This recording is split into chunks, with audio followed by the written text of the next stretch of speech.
This is your daily dose of ethics. Today we will be discussing the seventh commandment, thou shalt not commit adultery. We will be looking at a definition of adultery. What is adultery? Then we will look at why is adultery a sin. Then we will look at the importance of chastity, followed by a look at the offences against chastity, including lust, masturbation, fornication, pornography, prostitution, rape, and finally, homosexuality. Then we will look at the purpose and sanctity of marriage. And finally, we will look at offences against the dignity of marriage.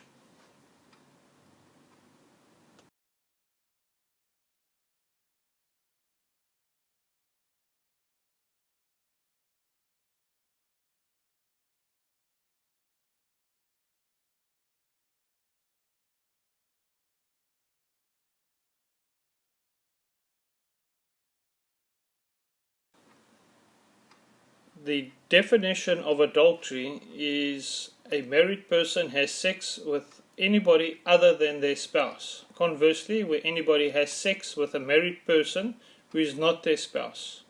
This is different to the definition of fornication, which is sex between an unmarried man and an unmarried woman.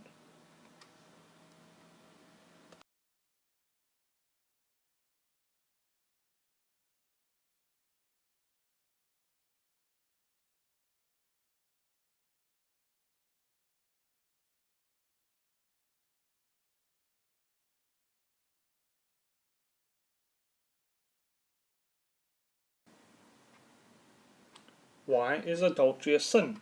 Well, the purpose of marriage is the union of man and woman to procreate. Any sexual act that is not meant for procreation within the marriage between husband and wife is a sin. Married persons take an oath of fidelity, and adultery is a breaking of that oath, which reverberates through society by harming its fundamental unit, the family. Infidelity is an offence against the oath to your spouse and your children. Your children are entitled to grow up in a loving unity of mother and father. In an act of adultery, it is unlikely that the marital union will last or be healthy.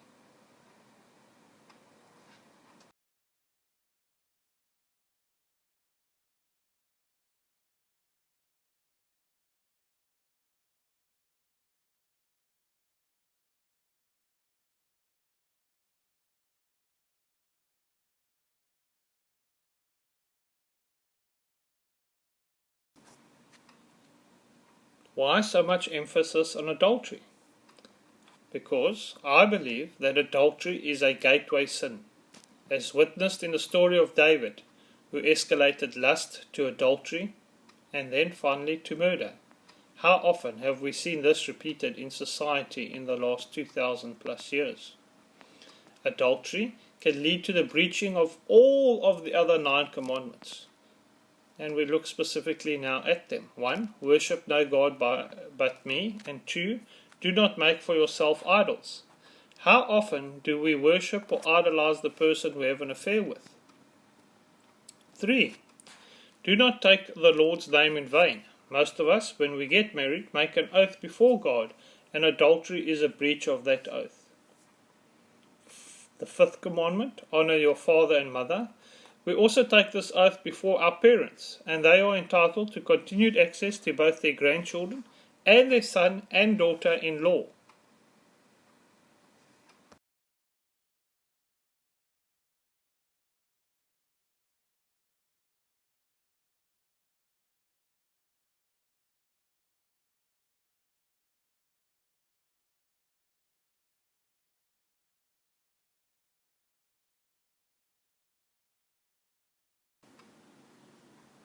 Continuing with the theme of adultery as a gateway crime, we move on to the 6th commandment, thou shalt not kill. Very often murder involves the murder of either your own spouse or the spouse of your fellow adulterer in order to be with your fellow adulterer. Remember also the story of David.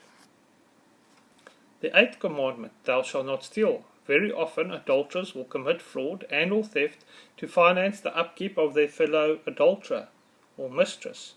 Some adulterous couples may even use collusion to commit fraud, theft together to finance their relationship. The 9th commandment, thou shalt not bear false witness, thou shalt not lie. Adultery must lead to deception and lies to any and all parties concerned, even between the adulterers themselves. And finally, 10, thou shalt not covet thy neighbour's goods, including his wife. Adultery with a married person who is not your spouse is already a contravention of this commandment.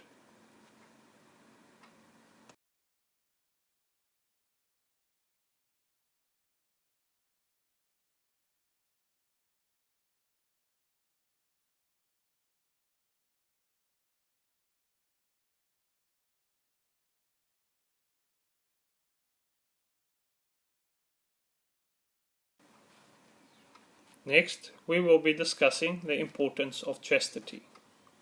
Chastity is an exercise in self-control. This self-control can be the foundation for governing your passions or being dominated by them. Remember the saying, a moment of madness, a lifetime of sadness. Chastity is one of the 7 virtues. The other 6 virtues are humility, generosity, admiration, temperance, forgiveness, and diligence. And these virtues also have counters, and these are called the 7 deadly sins, which are lust, pride, greed, envy, gluttony, wrath, and sloth. Self-mastery is a long and exacting work that is never done. It requires continued and renewed effort. Chastity also presupposes a respect for the rights of people. There are 3 forms of the virtue of chastity. The first is that of spouses, the second that of widows, and the third that of virgins.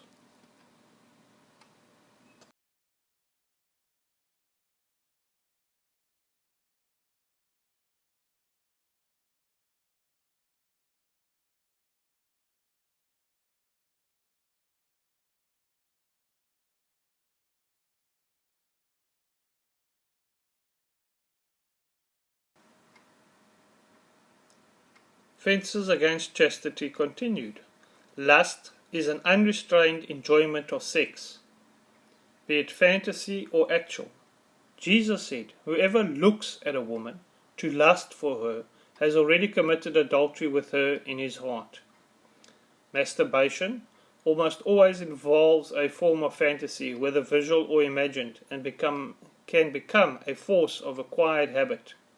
So too, fornication, sex between unmarried persons, can become a force of acquired habit. Pornography offends against chastity because it perverts the conjugal act, the intimate giving of spouses to each other. It does grave injury to the dignity of its participants, the actors, the vendors, the public, since each one becomes an object of base pleasure and illicit profit for others. It immerses all who are involved in the illusion of a fantasy world. It is a grave offense. Civil authorities should prevent the production and distribution of pornographic materials.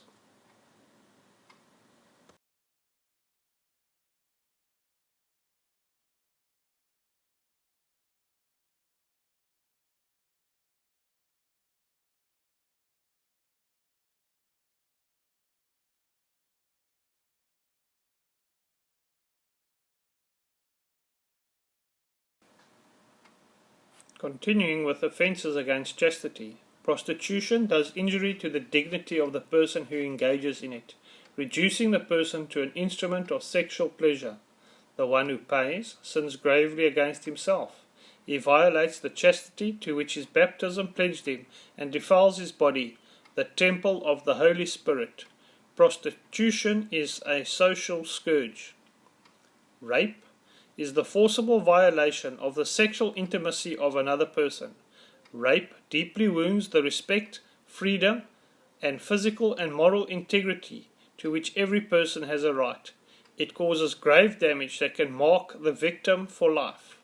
Graver still is the rape of children committed by parents in the case of incest, all those responsible for the education of the children entrusted to them. Homosexuality. As sex is only allowed between people in holy matrimony, between a man and a woman, any other sex as described before is a sin. Homosexuals must be accepted with respect, compassion and sensitivity. Every sign of unjust discrimination should be avoided. We are called to fulfill God's will in our lives, and if we are Christians, to unite to the sacrifice of the Lord's cross the difficulties we may encounter, and we are all called to chastity.